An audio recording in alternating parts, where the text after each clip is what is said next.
Assalamualaikum warahmatullahi wabarakatuh. Saya Fania Saraswati Sudarmaji dengan NIM 070106230113 dari Prodi Tasawuf dan Psikoterapi kelas F3 semester 3 ingin menjelaskan tentang struktur psikis manusia dalam Al-Quran.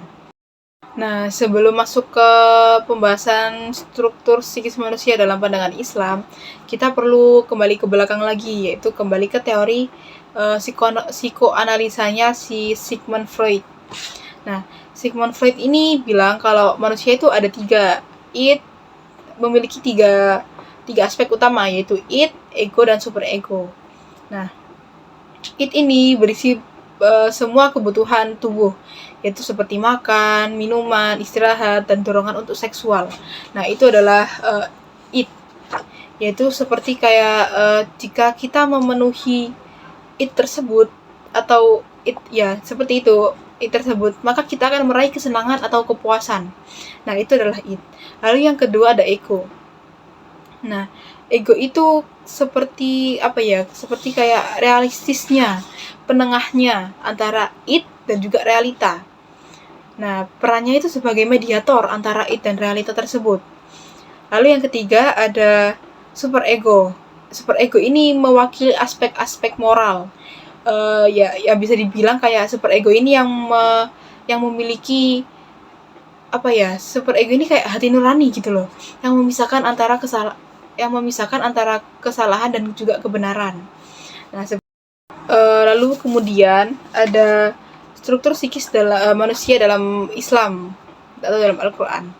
Nah, menurut psikologi Islam itu, manusia itu memiliki 3 aspek utama, yaitu aspek jismiyah. Yang pertama adalah aspek jismiyah. Nah, aspek jismiyah ini adalah aspek fisik dari manusia atau luarnya atau jasmaninya, yang dimana fisik tersebut diciptakan untuk melakukan hal-hal kebaikan atau melakukan perintah Allah Subhanahu wa taala. Nah, sebagai alat untuk berinteraksi dengan dunia luar. Nah, itu semua adalah aspek jismiyah. Lalu yang kedua ada aspek nafsiyah. Nah, aspek ini merupakan keseluruhan kualitas kemanusiaan, yaitu berupa pikiran, nafsu, atau perasaan. Pertama ada al-nafs atau nafsu.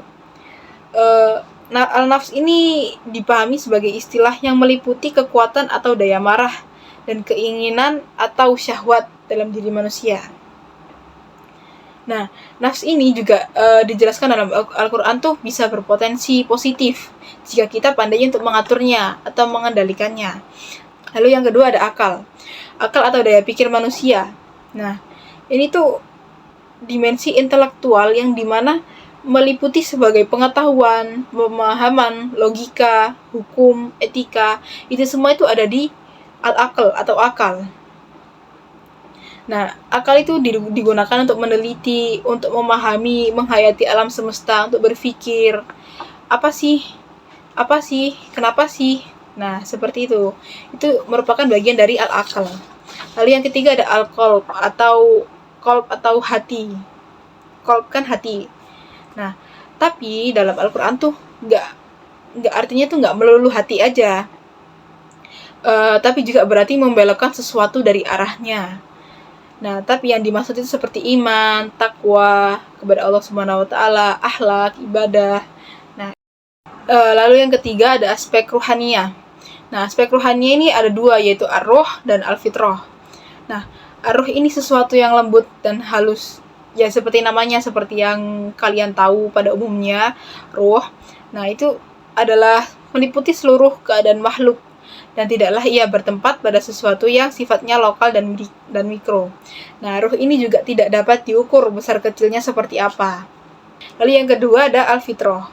Al-fitrah ini sebagai struktur psikis manusia bukan hanya memiliki daya-daya, melainkan sebagai identitas esensial yang memberikan bingkai kemanusiaan bagi al-nafs agar tidak bergeser dari kemanusiaannya.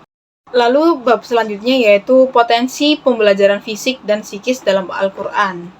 Nah, ini tuh yang pertama yaitu fisik dulu ya, yaitu potensi pembelajaran pada manusia meliputi aspek fisik, yaitu seperti penglihatan, pendengaran. Itu apa ya, ya sama seperti jasmani yang tadi potensinya itu. Nah, aspek psikisnya yaitu akal tersebut. Nah, mendengarkan adalah menangkap bunyi-bunyi suara dengan indera pendengaran, dan suatu itu memelihara komunikasi vokal antara makhluk yang satu dengan yang lainnya.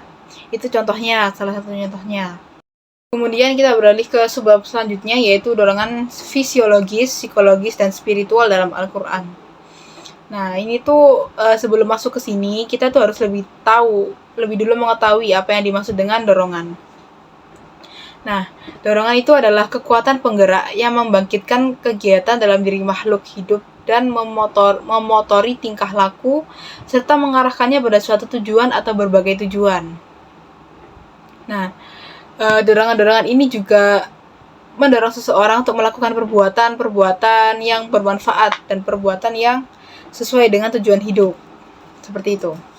Lalu yang pertama ada dorongan fisiologis. Nah, dorongan fisiologis ini mengarahkan kepada tingkah laku individu dari manusia pada tujuan-tujuan yang bisa memenuhi kebutuhan-kebutuhan fisiologis tubuh atau menutupi kekurangan-kekurangan yang terjadi pada jaringan-jaringan tubuh.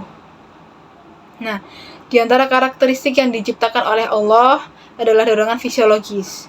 Nah, dorongan ini tuh dibagi menjadi dua, yaitu dorongan keberlangsungan hidup individu atau lalu yang kedua adalah melestarikan sejenisnya. Nah, di dalam Quran surat Toha ayat 117 sampai 119 Allah mengemukakan dorongan-dorongan fisiologis dalam ayat tersebut itu berupa menjaga diri dan juga menjaga diri dari dorongan rasa lapar. Ya, dalam ayat tersebut. Lalu yang kedua, dorongan untuk melestarikan hidup, kelestarian hidup. Melestarikan sejenisnya. Nah, dorongan ini seperti dorongan seksual dan dorongan keibuan. Nah, dorongan ke seksual dalam surat Al-Hujurat ayat 13 sudah dijelaskan bahwa di dalam ayat itu Allah berfirman, manusia diciptakan dari sepasang lelaki dan sepasang perempuan. Nah, termasuk dalam dorongan fisiologis karena melestarikan sejenisnya. Lalu yang berikutnya ada Quran surat Al-Ahqaf ayat 15 yang berisi tentang dorongan keibuan. Menjelaskan bahwa dorongan keibuan sangatlah penting bagi melestarikan kehidupan. Lalu yang kedua ada dorongan psikologis. Memiliki bermacam-macam jenis, yaitu dorongan untuk memiliki, dorongan memusuhi, dan juga dorongan berkompetisi. Nah, agak banyak nih. Ya, dorongan memiliki itu menggerakkan dorongan psikis yang dipelajari manusia dalam proses sosialisasi yang dijalaninya. Nah, manusia itu pasti mempunyai rasa belajar cinta akan apa yang dimilikinya, seperti harta atau apapun yang menyelamatkan ia dari kemiskinan hidup. Manusia itu memiliki rasa seperti itu. Lalu yang kedua ada dorongan memusuhi. Nah, dorongan ini tuh mendorong manusia untuk bertingkah laku memusuhi sesamanya. Seperti namanya juga ya, sesuai namanya juga. Nah, tujuannya ini untuk menyakiti secara verbal maupun nggak verbal atau fisik. Nah, manusia punya dorongan seperti itu, dan itu termasuk dalam dorongan psikologis. Sudah dijelaskan dalam Quran surat Al-Baqarah ayat 30. Bisa dicek sendiri ya, soalnya durasi. Lalu yang ketiga ada dorongan berkompetisi. Nah, pada hakikatnya manusia itu pasti memiliki dorongan untuk berkompetisi.